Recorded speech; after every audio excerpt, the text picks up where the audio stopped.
Hello everyone. Welcome to another Friday Closeout. On my Friday videos, I like to record a little devotional thought for you as we go into the weekend. Here in Texas, over the last week, we've seen pretty dramatic rises in the number of coronavirus cases. So for those of you who maybe had been going back to attend in-person worship services, you might be kind of wondering if that's a good idea this week. So I hope this will kind of give you a devotional for your weekend if you're unsure about whether or not you're going to go and attend in-person services this weekend. So I was thinking a lot this week about the idea of being a servant. That's not something we spend a lot of time thinking about, is it? Most of the time we are looking at ourselves and what we want out of life, what can we get out of life, how can we live to the maximum, what brings us the most happiness, what brings us the most fulfillment. And those tend to be the things that we pursue the hardest. In fact, it's kind of built into the idea of being an American, right? Life, liberty, and the pursuit of, you probably knew it right off the top of your head, didn't you? Life, liberty, and the pursuit of happiness. That is what it means to be an American.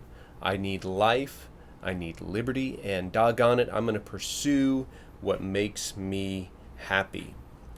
But when you go back to Scripture, you'll find that Scripture has some different ideas about what it means to be a follower of Jesus and about what it means to be happy.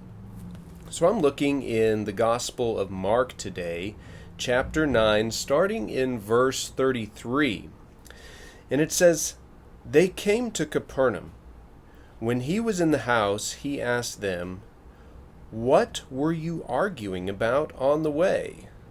But they were silent, because on the way they had been arguing with one another about who was the greatest. Sitting down, he called the 12 and said to them, 'If anyone wants to be first, he must be last and servant of all.'" Now I just kind of chuckle, I'll be honest, when I read that, because the disciples are like, oh no, Jesus caught us. He actually heard that. You know, I'm a parent, I've got 4 kids, and so sometimes when we're out for a drive in the car, the kids will be in the back and they'll be talking and they'll think that the parents aren't listening. We're talking to each other, we're listening to the radio, but in fact we can kind of hear what they're planning and what they're arguing about there in the back seat. And I think that's kind of what happened to the disciples here. As they were going along on their journey, Jesus overheard them talking about who's going to be the greatest. And then Jesus sits them down and he just turns their world upside down.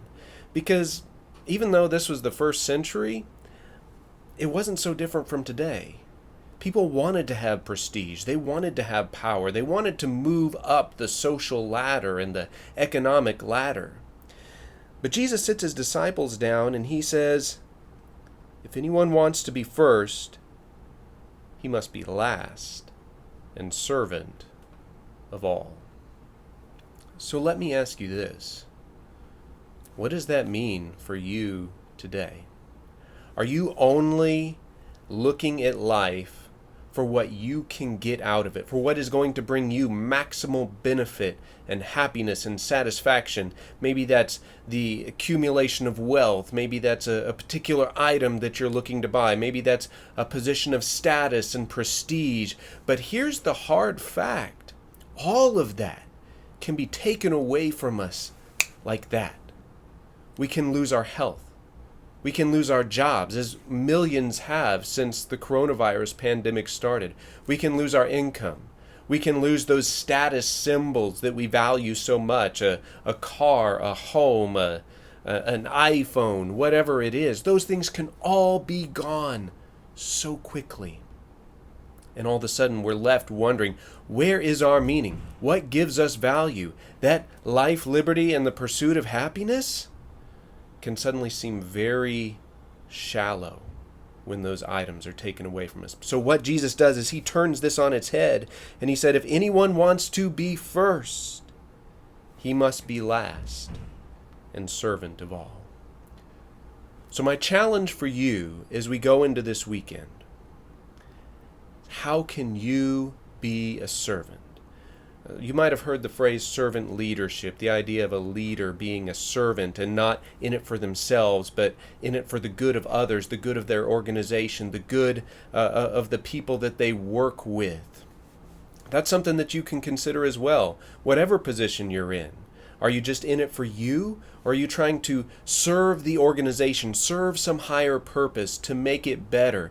Are you out to mentor and grow the people around you, or are you just looking out for number one? How can you serve others? It's as countercultural today, maybe even more so than it was in the first century. So what are you doing in life right now that is not just about you, but is about leaving the world, the people around you better? How are you serving the organization? How are you serving your community? How are you serving your church? How are you serving your family? How are you serving your friends? Building those relationships, doing those things that help make our world and the places around us a little bit better. And what Jesus is talking about here is especially countercultural when you consider who is saying it. Jesus says if anyone wants to be first, he must be the servant of all. Jesus comes into the world not to be served, but to serve. And when you consider this is God himself who's telling his disciples, hey, if I can do this, if I come and I serve, follow my example, follow in my footsteps. He's leading by example. So do the same thing. Follow the example of Jesus. Lead by example yourself. How can you become a better servant? And in becoming a better servant, you'll become a better leader, you'll become a better person, and you'll make the people, the community, and the organization around you better as well. Thanks for watching. I hope you have a good weekend. Stay safe, wear your mask, and go in peace.